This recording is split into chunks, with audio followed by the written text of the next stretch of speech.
You ever feel like you've got your workflow almost to perfection, but there's still room for a teeny bit of improvement that could really take your workflow to the next level? In today's video, I want to share with you 10 little tiny tips that will take very little time, but will make the world of a difference to your painting process. We'll look at some tips on how you can render better, some tips on how you can get the most out of your digital painting software, as well as some really good top tips on how you can do better with concept art. Plus, we'll be adding color to our Capricorn painting today, so there's something more to look forward to. If you enjoyed this video and learned something today, please remember to like and subscribe. Comment below your little teeny tiny tips that have really helped your painting workflow so we can all learn from each other. And come say hello on social media. I'll leave all the links down in the description. Alrighty, if you're ready, here's my top 10 teeny tiny little painting tips that will really turn your art workflow all the way up.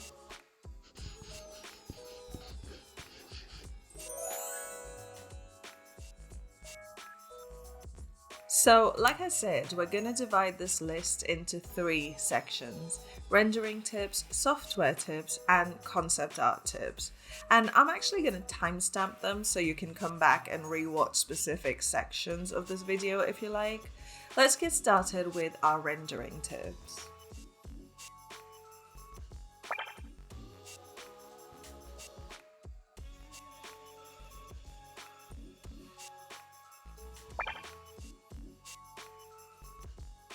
My very first tiny tip is to texture things by hand. Okay, look, I love a photo texture or a textured brush. Photo textures add a ton of detail or patterns to things like fabric or concrete. That's wonderful.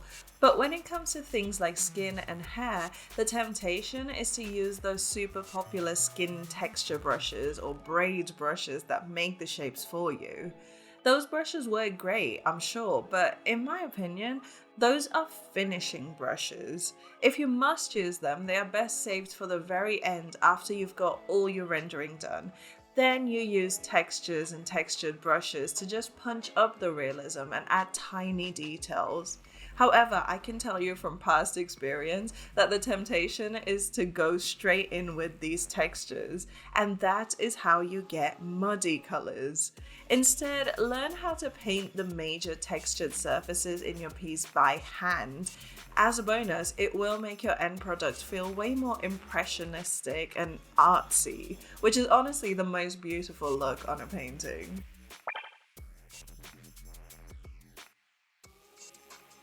The one thing that I can honestly say every one of us struggles with is conveying drama in our paintings. Be it through light, color, or composition, drama is the one element that catches the attention of your viewers, and it is definitely the hardest thing to master. And what do we do when we don't know an art skill? We study it. Study dramatic photos and paintings. Look for all the big shapes that make them so dynamic. Look for the artistic choices in the lighting and colors that bring all that drama. Yes, do a one-to-one direct study, but then try applying that setup to a basic shape like a sphere, a cylinder, a cube, or a cone. Better yet, apply it to a scene involving multiple of these basic shapes interacting with each other.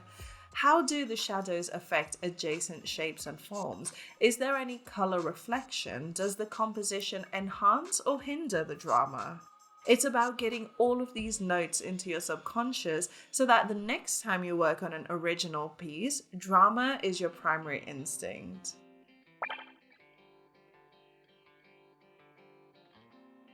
This is a tip I learned on MedsMap, which is Emma Duri's art course, and while I won't give too much of the course away because I don't want to be sued, I think it will really help. Grab your favorite paintings that have inspired you forever and turn them into color palettes. Now, Ahmed suggests painting the colors into a new canvas by hand, which is always the best way to do it. But if you're watching this, chances are you're just as lazy about these things as I am. Just put the photo into your painting software and apply the crystallize filter.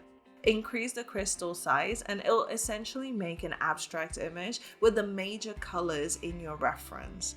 And now all you have to do is save this image and color pick. Of course, this makes your job easier with picking colors for your next piece, but over time, I've noticed this actually does something even more important. It inspires without influencing. You know, they say that when you're driving, whatever you look at, you unintentionally start driving towards it. I find that references are much like that. If you stick to just one or two, even if you're only keeping them there for the color palette and don't intend to copy them, you'll unintentionally end up doing just that. But when you pre-make a palette out of your inspo and throw that into your reference window, now you're using those colors without copying anything else about the painting itself. Essentially, pre-making your color palette keeps you from accidental plagiarism.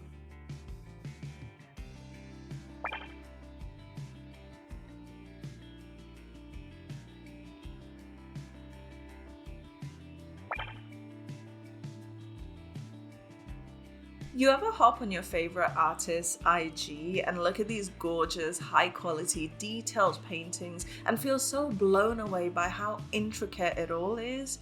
And then you see the caption and it's like, just a quick 2-hour sketch. I know, it's insane.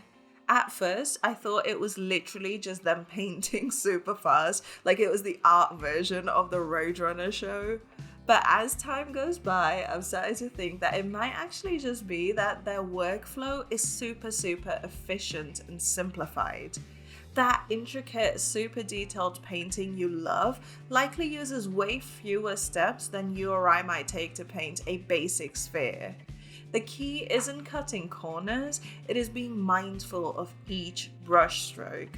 It is doing your composition trials in thumbnails using large opaque brush strokes with the right color rather than mixing a bunch of low opacity colors to try and find the color.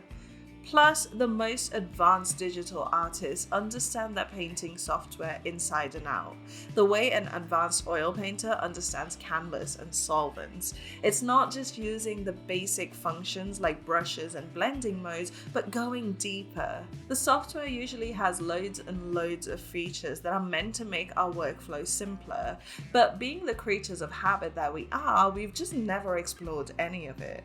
Learn your software to the smallest, most obscure function and simplify your workflow. It'll change your life.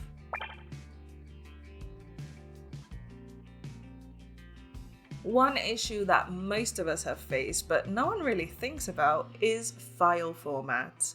Every painting software has its own native project file format.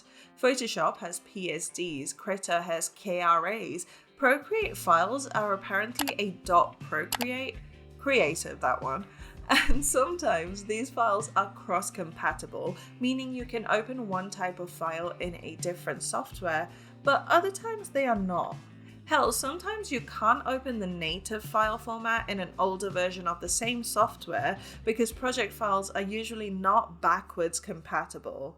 And I know it feels like this is not something that will affect you, but trust me, digital art emergencies often involve file compatibility issues. If your client needs a PSD and you don't paint in Photoshop, you need to know how to export to PSD and check for inconsistencies anyway. Other times, one program just tends to have unique functions that others don't. Like the Photoshop liquify filter, for instance, the Krita one just never quite matches up for me. So understanding how to switch across programs can really help you get the best of both worlds seamlessly.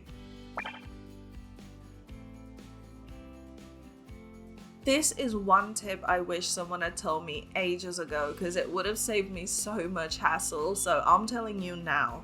Change your scratch disks and cache folders to a drive that has loads of space.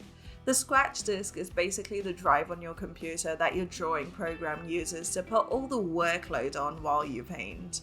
By default, this is usually the drive where the software is installed, usually your C drive, But if your computer is set up the way mine is, your C drive is already prone to overload. And if there isn't enough scratch space, your painting software may slow down or even crash mid-painting. Trust me, you do not want to spend 8 hours on a painting and have the entire file go corrupt because the software crashed due to low scratch disk space. Especially when working commissions, by the way. That sounds like an oddly specific example, and yet it's happened to me multiple times. Cache files are essentially temporary working files that your software makes. I don't know if painting software does this so much, but I do know my video editors create several gigs of cache file data, and these take up loads of space all the time. And while you could safely delete these after you've closed your program, it'll simply go ahead and make a new one the next time you open it. A smarter solution is to change the location of your cache folder to a drive that has space, but you don't really use for much. What I've done is have all my software installed to my smaller C drive, have my scratch disks on my large D drive that I have my working files on, and then put all my cache folders into an even larger E drive that I literally just use for storage. It's all compartmentalized and separated, and just like the FBI, everything is need to know only. Nothing collides, everything works super efficiently. Switch up your scratch disks and cache folder locations, and it'll minimize crashes and keep your software working fast.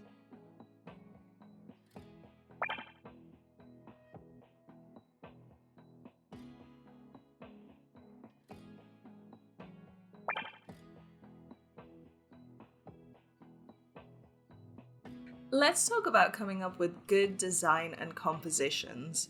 When you have a design brief or even just an idea and your mind creates the most amazing image, it can feel like the heavens have shone down on you by giving you crystal clear vision. And I'm here to tell you to not let that idea seduce you. Even if your first idea seems absolutely perfect, just totally pristine, force out some variations. Take the initial concept and work on it over and over again until you feel like you've exhausted every possibility. Then and only then should you be finalizing your design. The initial idea that hits you might be wonderful, but it can always be so much better.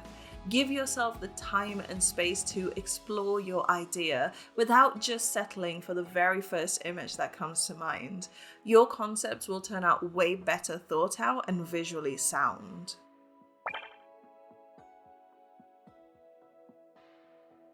If you're anything at all like me, you love a good list. In fact, at this point, my entire life revolves around my to-do list. But have you ever considered keeping a running list of art ideas? This doesn't have to be a list that is just words on a piece of paper, but I encourage you to keep almost like a scrapbook of ideas, physical or digital. Jot down thoughts, feelings, paste in images, color swatches, sketch out shapes and compositions. You essentially want a place to put down any little thing that inspires you, and you want to be able to bring it everywhere with you. Why? Because 9 times out of 10, inspiration hits us when we're least able to put it down into an actual painting. I actually spoke about this in my video from a couple weeks ago, I think, looking at staying accountable as an artist, so I won't go too deep into that here. But the point is, because inspiration can be so fleeting, it is important to capture its essence the second it strikes. Then you can go back through your inspo list and do the actual work of painting when you do have the time, space, and equipment for it.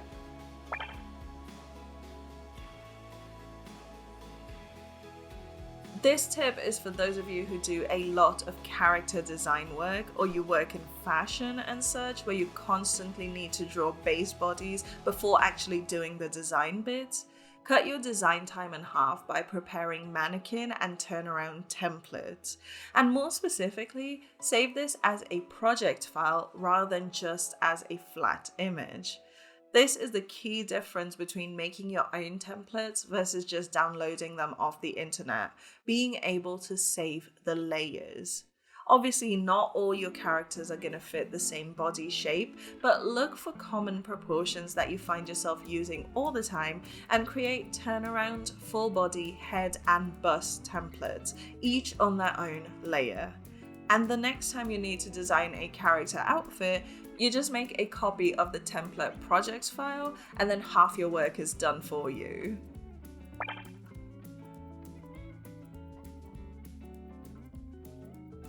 My final tip for today might seem a little odd, but don't knock it till you try it. Get up off your chair and get moving. Shake your arms, shake your legs, do some shimmies. Now, you might be wondering what this has to do with concept art. It's all about resetting your energy. When you get up and shake it off, you're signaling to your brain that it is time to refresh. It's not just that your eyes need a break, which they do, of course, but sometimes when we've been sat in the same position for a long time, we can get a little too comfortable, and then our conscious mind starts to sign off a little. However, creating good concept art needs your conscious attention 100% of the time. So the only way to wake ourselves back up is to literally shake ourselves awake. Sitting in one place for hours and painting endlessly can be a virtue when it comes down to just the muscle work of rendering. But when you need to actively use creative thinking, it is time to shake it all up. Now, of course, some of these tips apply better to your art process than others. It all depends on your art style and such, but I do hope they help make your life a tiny bit easier.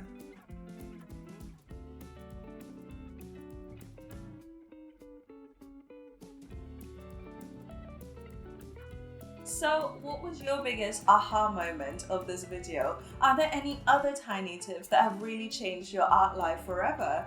Comment below because I'm really curious to know. And of course, if you enjoyed this video and would like to see more of these in the future, then make sure to give it a big thumbs up to let me know.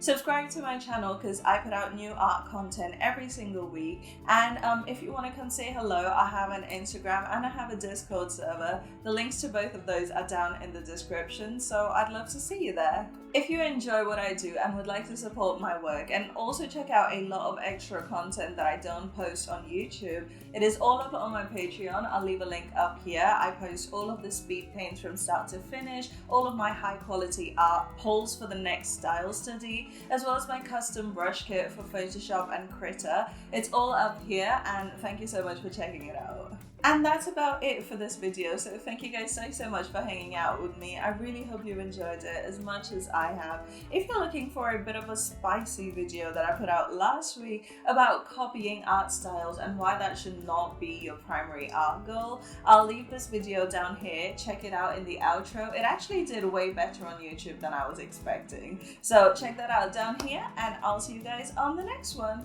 Bye!